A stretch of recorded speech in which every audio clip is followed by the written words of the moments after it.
Isipin mo ito, may Japan na nagpapadala ng rocket, may India na naglulunsad ng satellite para sa ibang bansa, may South Korea na kakapasa lang sa sarili nilang rocket noong 2022. Ngayon ang tanong, nasaan ang Pilipinas dito? Kaya ba natin gumawa ng sariling rocket? Kaya ba natin makarating sa kalawakan gamit ang tatak Pilipinas? Sa video na ito ay pag-uusapan natin kung ano ang meron tayo, ano ang kulang at kung posible ba talaga na makakagawa ang Pilipinas ng sariling rocket. Pero bago natin simulan ang video na ito, kung gusto mo ng ganitong mga topic, ay huwag mong kalimutang mag-like at mag-subscribe para lagi kang updated sa susunod kong mga video. Una, dapat nating aminin muna ang totoo. Oo, may nagagawa ang Pilipinas pagdating sa space. Hindi tayo zero. Noong 2016 ay nagpadala ang Pilipinas ng unang satellite na gawa ng mga Pilipino. Ang pangalan nito ay Diwata 1. Kasunod nito ay ang Diwata 2 noong 2018. At meron din tayong Maya 1, Maya 2 at Maya 3 na ginawa ng mga estudyante at engineer natin galing sa UP. Ibig sabihin may utak tayo, may talento tayo, at kaya nating gumawa ng technology na pang-space.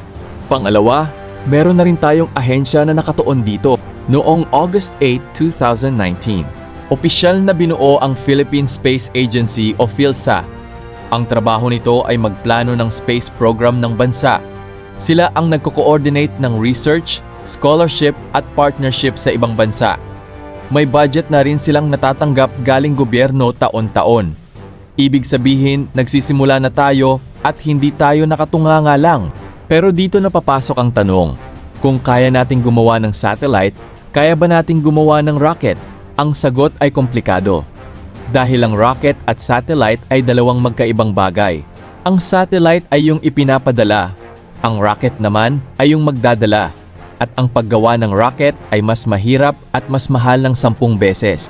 Ano ba ang kailangan para makagawa ng rocket? Una, pera. Ang isang maliit na rocket na pang-testing ay aabot ng 50 milyon hanggang 2 bilyong piso. Ang isang rocket na kayang magdala ng satellite sa space ay aabot ng 10 bilyon hanggang 50 bilyon. Pangalawa, lugar. Kailangan natin ng launch site. Isang lugar na malapit sa dagat, malayo sa kabahayan at safe ilunsadan. Pangatlo, tao. Kailangan natin ng mga aerospace engineer, rocket scientist at technician. Pang-apat, teknolohiya. Kailangan natin ng kaalaman sa fuel, sa guidance system, at sa mga materyales na kayang tiisin ng init at pressure. Kung titingnan natin ang katotohanan ngayon, aminado tayo na marami pa tayong kulang. Una, budget. Mas inuuna natin ang ospital, eskwelahan at kalsada. At tama naman yon. Pero ibig sabihin, maliit lang ang napupunta sa research at development. Pangalawa, wala pa tayong sariling launch site. Pangatlo, brain drain. Maraming magagaling na Pinoy na engineer ang nasa NASA, SpaceX, at iba pang kumpanya sa ibang bansa dahil mas malaki ang sweldo. Pero ibig sabihin ba nito ay imposible na? Hindi, dahil meron tayong tatlong malaking advantage. Una, utak ng Pinoy.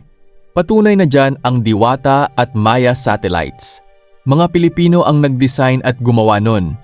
Pangalawa, location. Ang Pilipinas ay nasa equator. At pag malapit ka sa equator, mas madali at mas mura maglunsad ng rocket. Pangatlo, dagat. Napapalibutan tayo ng dagat. Maganda ito para sa safety ng launch. Ngayon, ano ang pinaka-realistic na pwede nating gawin? Hindi muna tayo gagawa ng malaking rocket na aabot sa space. Ang unang step ay gumawa ng tinatawag na sounding rocket. Ito ay maliit na rocket na aakyat lang ng 50 hanggang 100 kilometers. Hindi siya aabot sa space, pero magagamit siya para mag-test at mag-collect ng data. Maraming bansa nagsimula dito. Kaya natin ito sa loob ng 5 hanggang 10 years kung mag-i-invest tayo. Ang pangalawang option ay partnership. Hindi natin kailangan gawin mag-isa. Pwede tayong makipagtulungan sa Japan, India o South Korea. Sila ang magtuturo, tayo naman ang magpo-provide ng launch site. Dahil sa location natin, pwede tayong maging spaceport ng Asia.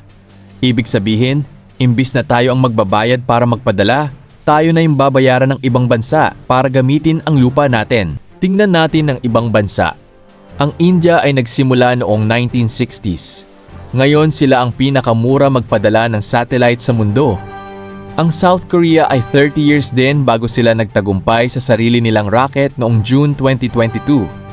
Ibig sabihin, hindi ito madalian. Ito ay dekada ng pagtsatsaga. Kaya ang sagot sa tanong ay ito.